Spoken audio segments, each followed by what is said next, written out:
ونعوذ بالله من شرور أنفسنا ومن سيئات أعمالنا من يهده الله فلا مضل له ومن يضلل فلا هادي له ونشهد أن لا إله إلا الله وحده لا شريك له ونشهد أن سيدنا وسندنا وحبيبنا وشفيعنا ومولانا محمدا عبده ورسوله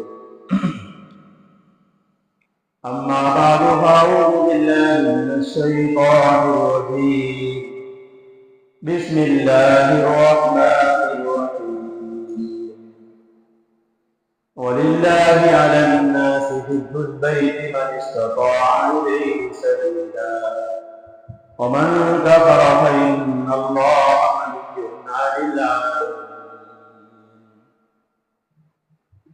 وقال الله تعالى والفجر وليال عشر صدق الله ومولانا العلي العظيم وصدق رسوله النبي الكريم ونحن على ذلك لمن الشاهدين والشاكرين والحمد لله رب العالمين. سبھی عقیدت و محبت میں عبادت سے بن کر کے اللهم صل على محمد وعلى آل محمد كما صليت على إبراهيم وعلى آل إبراهيم إنك حميد مجيد. اللهم بارك على محمد وعلى آل محمد كما باركت على إبراهيم وعلى آل إبراهيم إنك حميد مجيد. معزز سامعین کرام،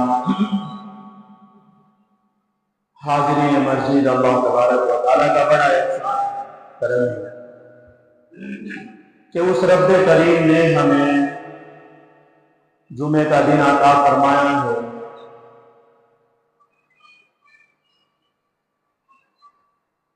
محترم حضرات، آج جو ہے ذی الحجہ کی 2 تاریخ ہو چکی ہے اور ان 10 دنوں کے اندر جو ہے اللہ نے 5 عبادتیں دی.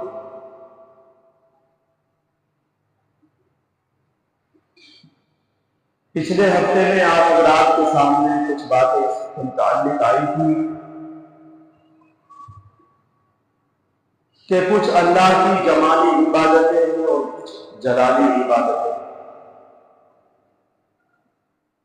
جلالی عبادتیں نماز ہے، زکوٰۃ ہے، اس کی تفصیل آپ کے سامنے آئی تھی.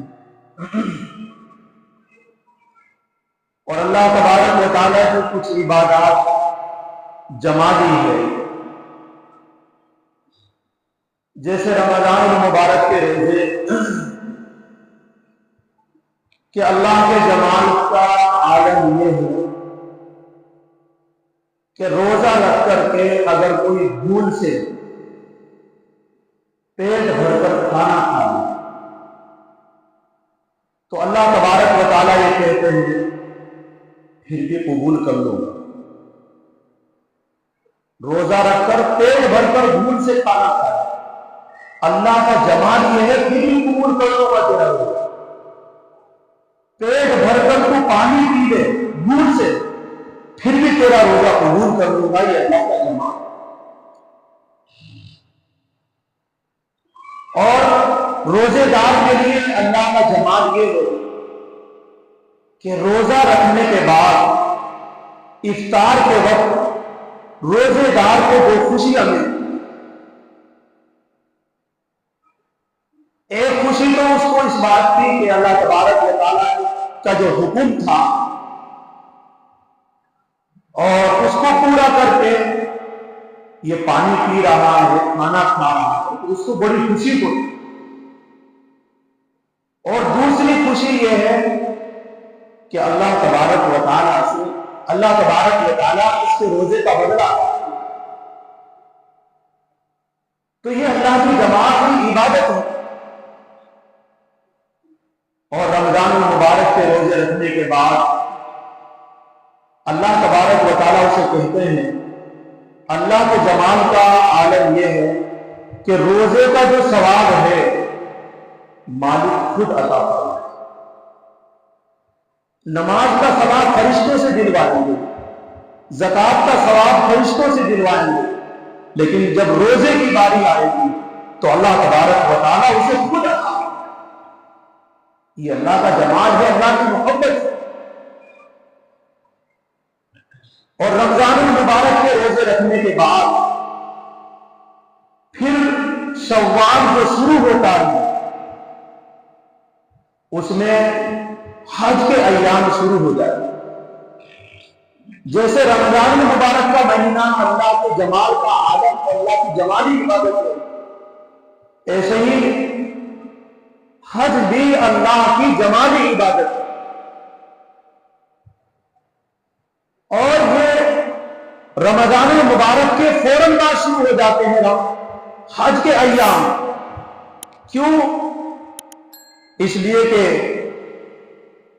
جس آدمی نے بھوک برداشت کی، پیاس برداشت کی، بیوی سے الگ رہا، جس نے اپنا سب کچھ قربان کر کے روزہ رکھا، رات کو تراویح پڑھی، اس نے رات کو سحری کھائی، اس نے حلال مال کمایا، صدقہ خیرات دیا، جس ذات کے لیے یہ کام کیے ہیں اس ذات کو دیکھنے کے لیے انسان بےتاب ہوتا ہے۔ اس لیے رمضان المبارک کا مہینہ عشق کی ابتدا ہے اور حج عشق کی انتہا ہے، کہ رمضان المبارک کے فوراً بعد ہی حج کے ایام شروع ہوتے ہیں کہ اے میرے بندے، اگر تو مجھے دیکھنا چاہے تو آ حج پہ آ جا، میں تجھے یہاں بھی لوں گا۔ تو میری زیارت کرنا چاہے تو تو حج پہ آ جا، میری زیارت ہوگی۔ تو انسان رمضان المبارک کے بعد پھر تیاری کرتا ہے، اسباب ڈھونڈتا ہے، تیاری کرتا ہے حج پر جانے کی، مال کی فراوانی دیکھتا ہے، نہیں میں جس کے لیے میں نے روزے رکھے ہیں میں اسے دیکھوں گا، میں اس کی زیارت کروں گا۔ تو رمضان المبارک کے روزے رکھنے والا ہی اللہ کی زیارت کے لیے پھر وہ کوشش کرتا ہے۔ تو جب حاجی احرام باندھ کر کے، اسباب پیدا کر کے، احرام باندھ کے جب حج کو جاتا ہے اور اللہ کے گھر پہنچتا ہے تو اللہ کا جمال دیکھیے کہ اللہ کے گھر جب پہنچتا ہے تو اللہ تبارک و تعالیٰ کہتے ہیں دیکھو میرے بندے، تو میری زیارت نہیں کر سکتا، میں براؤں۔ حضرت موسیٰ علیہ السلام نے اللہ تبارک و تعالیٰ سے بات کی، اللہ میں تجھے دیکھنا چاہتا ہوں۔ اللہ نے کہا نہیں موسیٰ، تو مجھے نہیں دیکھ سکتا، میری ذات براؤں۔ نہیں میرے اللہ، نہیں میرے پروردگار، میں آپ کو دیکھنا چاہتا ہوں، آپ کی زیارت کرنا چاہتا ہوں۔ موسیٰ علیہ السلام نے ضد کی، اللہ نے منع کیا، پھر کہا کہ چلو اس پہاڑ کے اوپر آ جانا، میں اپنی تجلی ڈالوں گا، اگر تو اسے برداشت کر لے تو میری زیارت کر پائے گا، اور اگر تو اسے برداشت نہ کرے تو پھر تو میری زیارت دنیا میں نہیں کر سکتا۔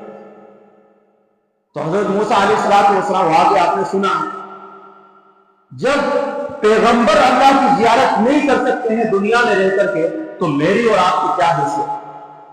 اس لیے اللہ تبارک و تعالیٰ کہتے ہیں اے میرے بندے، میرا عشق ہے تجھے، اس عشق میں تو مجھے احرام باندھ کر لبیک کہتا ہوا، لبیک اللہم لبیک، لبیک لا شریک لک لبیک، ان الحمد والنعمت لک والملک لا شریک لک، یہ پڑھتا ہوا حاجی جب پہنچتا ہے وہاں پر مکہ شریف اور بیت اللہ جو اللہ کا گھر ہے، تو اللہ تبارک و تعالیٰ کہتے ہیں میرے بندے، تو مجھے میری زیارت نہیں کر سکتا ہے، تو میری زیارت کرنے کے لیے آ، لیکن میری زیارت نہیں کر سکتا۔ لیکن اگر تیرا دل چاہے مجھے بوسہ دے، مجھے چومے، میں نے اپنے مکان بیت اللہ کے کونے میں نے حجر اسود کو نصب کرایا ہے، اگر تو مجھے بوسہ دینا چاہے، مجھے چومنا چاہے، تو میرے اس مکان کے اس کونے میں جو حجر اسود لگا ہوا ہے اس کی بغل بھر کے اس کو بوسہ دے دے، تو نے مجھے بوسہ دے۔ اللہ کا جمال دیکھیں، اللہ کہتے ہیں کہ اگر تو میرے سے مصافحہ کرنا چاہتا ہے، اے میرے بندے تو آیا ہے مجھے دیکھنے کے لیے، لیکن تو مجھے دنیا میں میرے سے مصافحہ نہیں کر سکتا ہے، لیکن حجر اسود سے لے کر کے اور میرے گیٹ تک، میرے دروازے تک جو یہ جگہ ہے، اس جگہ میں تو لپٹ جائے، اگر تو وہاں ہاتھ ملے گا تو سمجھو کہ میرے سے مصافحہ۔ اللہ، یہ اللہ کی جمال کی جماعت، اللہ کی جمالی عبادت۔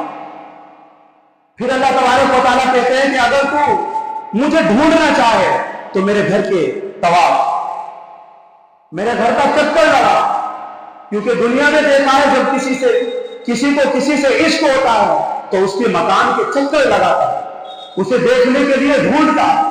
تو بندہ جب روزے رکھ کر کے اللہ کی زیارت کے لیے نکلا ہے، اللہ کو دیکھنے کے لیے نکلا ہے، تو اللہ کہتے ہیں میرا مکان کعبۃ اللہ جو میرا گھر ہے، میرے گھر کے چکر لگا۔ تو حاجی 7 چکر لگاتا ہے اللہ کو ڈھونڈنے کے لیے، اللہ کو ڈھونڈنے کے لیے 7 چکر لگاتا ہے اللہ کے گھر کا۔ اور اللہ کا گھر دنیا کے اندر سب سے افضل، سب سے پہلا جو گھر ہے دنیا کے اندر وہ اللہ کا گھر ہے، سب سے پہلا۔ ابھی دنیا نہیں بنی ہے، ابھی زمین نہیں بچھائی گئی ہے، ابھی آسمان نہیں لگایا گیا ہے، اللہ تبارک و تعالیٰ نے فرشتوں کو بھیج کر، پانی تھا زمین میں، پانی کے اندر اپنے گھر کی بنیادیں ڈلوائی۔ حضرت آدم علیہ السلام نے آنے کے بعد، دنیا میں آنے کے بعد اللہ کے گھر کی تعمیر کری۔ سب سے پہلے گھر کو بنانے والے حضرت آدم علیہ السلام، اور سب سے پہلے حج بھی انہوں نے کیا ہے۔ پھر اس کے بعد مختلف لوگوں نے، تو دنیا کے اندر جو سب سے افضل جگہ ہے وہ اللہ کا گھر ہے، سب سے اچھا مکان، سب سے افضل جگہ وہ کعبۃ اللہ ہے۔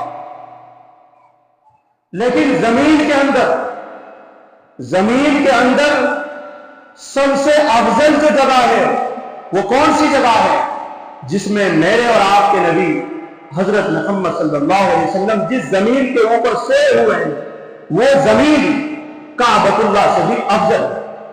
اس لیے کہ کعبۃ اللہ یہ بھی ایک مخلوق ہے، اور نبی کریم صلی اللہ علیہ وسلم یہ بھی مخلوق ہے، لیکن دونوں مخلوق میں افضل نبی کریم صلی اللہ علیہ وسلم ہے۔ اس لیے جس جگہ پر وہ سوئے ہوئے ہیں وہ کعبۃ اللہ سے بھی افضل زمین کا ٹکڑا۔ اس لیے میں کہہ رہا تھا کہ حج جو ہے وہ اللہ کی جمالی عبادت ہے۔ پھر اللہ تبارک و تعالیٰ جب حج کے ایام شروع ہوتے ہیں تو اللہ تبارک و تعالیٰ کہتے ہیں اب میرا گھر چھوڑ دے، اب مینا کو نکل جا، عرفات چلا جا۔ اللہ بندہ پوچھتا ہے باری تعالیٰ میں تو اس گھر میں تو یہاں پر ایک نماز کا ثواب 1 لاکھ تھا، آپ مجھے باہر نکال رہے ہیں، میں تو آپ کی زیارت کے لیے آیا ہوں، آپ کو دیکھنے کے لیے آیا ہوں۔ لیکن اللہ تبارک و تعالیٰ کہتے ہیں نہیں، 8 ذی الحجہ ہو گئی ہے، اب میرا گھر چھوڑ، اب باہر جنگل میں نکل جا، کیونکہ مینا جو میدان ہے وہ سارا کا سارا بالکل لب و دب میدان ہے، کھلا میدان ہے، صرف خیمے لگے ہوئے ہیں، کوئی گھر وہاں نظر نہیں آتا ہے۔ ایسے ہی عرفات ہے، تو اگر بندہ یہ کہنے لگے نہیں میں تو یہی رہوں گا، 5 نماز پڑھوں گا تو 5 لاکھ کا ثواب ملے گا، اللہ کہتے ہیں کہ میری چلے گی یا تیری چلے گی؟ ثواب تو میں ہی دوں گا نا۔ اصل بات یہ ہے کہ حکم ماننا، نکلنا پڑے گا اگر حج کرنا ہے، کیونکہ حج کے اندر 3 چیزیں فرض ہیں: احرام باندھنا، عرفہ، وقوف عرفہ اور طواف زیارت۔ یہ تین چیزیں فرض ہے، اگر ان میں سے ایک بھی چھوٹ گئی تو حج نہیں ہوگا۔ تو اس لیے میں کہہ رہا تھا کہ حج جو ہے اللہ کی جمالی عبادت ہے۔ بہرحال بہت ساری باتیں ہیں۔ حاجی جب حج کرنے کے لیے نکلتا ہے تو احرام جب باندھتا ہے اور لبیک کہتا ہے تو حدیث شریف میں آیا کہ پتھر، درخت، گھاس، پہاڑ سب کے سب حاجی کے ساتھ لبیک کہتے ہیں کہ لبیک جب کہتا ہے، لبیک کے معنی حاضر ہونے کے لیے۔ تو جب بندہ لبیک کہتا ہے، حضرت موسیٰ علیہ السلام نے جب اللہ کے گھر کی طواف کرنے کے لیے اور احرام باندھ کر کے حج کے لیے نکلے تو انہوں نے کہا لبیک، تو اللہ نے کہا لبیک یا عبدی، اے میرے بندے میں بھی حاضر ہوں۔ تو جب بندہ لبیک کہتا ہے تو اللہ کی طرف سے بھی آواز آتی ہے کہ میں بھی حاضر ہوں، آجا، دونوں کی ملاقات ہوگی۔ اللہ کا گھر اسی لیے بنایا گیا۔ تو اس لیے حج کرنا کس کے لیے؟ جو صاحب استطاعت ہو۔ وَلِلَّهِ عَلَى النَّاسِ حِجُّ الْبَيْتِ مَنِ اسْتَطَاعَ إِلَيْهِ سَبِيلًا۔ حج اس کے لیے ہے جو صاحب استطاعت ہو۔ آنے جانے کا خرچہ، بیوی بچے کے پیچھے جتنے دن وہاں رہے گا اتنا خرچہ، وہاں کھانے پینے کا خرچہ، اتنا جب خرچہ کسی کے پاس آ جائے تو اس کے اوپر حج فرض ہو جاتا ہے۔ جو آدمی پیسے آنے کے بعد اور حج نہ کرے تو اللہ کے رسول صلی اللہ علیہ وسلم کا ارشاد ہے کہ وہ یہودی ہو کر مرے یا نصرانی ہو کر مرے، اس کی ہمارا کوئی پرواہ نہیں۔ اور یہاں تک حضرت عمر رضی اللہ تعالیٰ نے لکھا، حضرت عمر رضی اللہ عنہ بیان کرتے ہیں، روایت بیان کرتے ہیں کہ جس آدمی نے استطاعت ہونے کے بعد حج نہیں کیا تو وہ کافر مرا ہے۔ کل قیامت کے دن اس کے ماتھے پر، اس کی پیشانی پر کافر لکھا ہوا ہوگا۔ آج ہمارے پاس پیسے آتے ہیں، ہم پلاٹ لیتے ہیں، دکان لیتے ہیں، مکان لیتے ہیں، لیکن حج کی طرف کسی کی نظر نہیں۔ اگر مر گیا اس حال میں کہ تیرے پاس ایک بار پیسے آئے تھے، مثال کے طور پر اب 4 لاکھ میں حج ہو رہا ہے، آپ نے 4 لاکھ روپے کی کوئی چیز سامان خرید لیا یا بچوں کی شادی کر دی، کل قیامت کے دن کافر آپ کے ماتھے پر لکھا ہوگا۔ کیونکہ حج کے لیے، حج کرنے کے لیے شادی رکاوٹ نہیں بنا کرتی ہے، کوئی چیز رکاوٹ نہیں بنا کرتی ہے۔ 2 چیزیں ہیں حج کے فرض ہونے کے لیے، مال اور عمر، بالغ ہونا اور مال اور تندرستی، یہ 3 چیزیں ہیں۔ اگر مال ہے، تندرستی ہے اور ایسے ہی اس کی عمر بالغ ہے تو اس کے اوپر حج فرض ہے۔ تو میرے بھائیوں، حج کرو، حج سے ایمان مکمل ہوتا ہے۔ حج کرنے والا اللہ تبارک و تعالیٰ کی بارگاہ میں جاتا ہے، اللہ اس کے تمام گناہوں کو معاف فرمائے۔ بہرحال بہت ساری باتیں تھی، دوسری بات مجھے کرنی ہے 2 منٹ میں کہ یہ عشرہ چل رہا ہے، عشرہ ذی الحجہ۔ اللہ تبارک و تعالیٰ نے ان 10 راتوں کی، ان 10 دنوں کی قسم کھائی، والفجر ولیال عشر۔ حضرت ابن عباس رضی اللہ تعالیٰ نے بیان کیا ہے کہ اللہ کو جو سب سے زیادہ محبوب نیک عمل ہیں وہ ان 10 دنوں میں، یہ جو ذی الحجہ کے جو دن ہیں، سب سے افضل 10 دن وہ رمضان المبارک کا آخری عشرہ ہے۔ دوسرے نمبر پر جو افضل دن ہیں یہ 10 دن ہیں، ان میں جو بھی نیک عمل کرو گے اللہ کے یہاں وہ جہاد سے بھی افضل ہے، جہاد سے بھی افضل ہے، اللہ کو بہت محبوب ہے، اللہ کو بہت پیار ہے۔ 5 وقت کی نمازیں پڑھو اور اس میں قربانی کا عمل ہے۔ 5 عبادتیں ہیں، ایک تو روزہ ہے، نفلی روزہ، اور عرفے کے دن کا روزہ، یعنی آج کے دن عرفے کا دن ہے، 12 کے دن بقرعید ہے، 7 تاریخ کو 6 تاریخ کا روزہ ہے عرفے کے دن کا، وہ نفل ہے، لیکن ثواب کتنا ہے؟ 2 سال کے گناہ معاف، پچھلے سال کے، اگلے سال کے۔ علماء نے لکھا ہے کہ اگر علماء بیان کرتے ہیں اگر کسی نے عرفے کا دن کا روزہ رکھ لیا تو وہ ابھی 1 سال اور جیے گا۔ کیوں؟ اس لیے کہ حدیث شریف میں آیا 1 سال کے اگلے گناہ معاف ہو گئے، تو اس سے پتہ چلا کہ جب تک، کیونکہ وہ ابھی گناہ کرے گا اس لیے اس کے گناہ پہلے ہی معاف کر دیے، اس لیے ابھی 1 سال اور جیے گا۔ اس لیے جو عرفے کا دن کا روزہ رکھے، تو عرفے کا دن کا روزہ رکھنا ایک عبادت ہے۔ دوسری عبادت ہے حج، جو وہاں کر رہے ہیں لوگ، ایسے ہی تیسری عبادت ہے صدقہ خیرات، چوتھی عبادت ہے اس میں جو ہے قربانی کرنا۔ قربانی بھی ہر صاحب نصاب پر، بالغ آزاد مسلمان، جو مسلمان ہو، مرد ہو یا عورت ہو، وہ بالغ ہو، اس کے پاس اتنا پیسہ ہو، 7.5 تولہ چاندی یا 7.5 تولہ سونا یا اس کے بقدر مالیت، تو اس کے اوپر قربانی واجب ہے۔ اللہ کے رسول صلی اللہ علیہ وسلم نے ارشاد فرمایا اگر کوئی استطاعت کے باوجود قربانی نہ دے، قربانی نہ کرے، وہ ہماری عیدگاہ میں نہ آئے۔ یہ تنبیہ ہے ان کی طرف سے۔ تو اس لیے اچھے سے اچھا جانور جو بڑھیا طاقتور ہو، جتنی استطاعت آپ رکھتے ہو، ایسا جانور قربانی دے۔ اللہ تبارک و تعالیٰ ہم سب کو انشاءاللہ جو باتیں ہوں گی وہ اگلے جمعے کو قربانی کے متعلق آئے گی۔ اللہ تعالیٰ ہم سب کو عمل کرنے کی توفیق نصیب فرمائے۔ وآخر دعوانا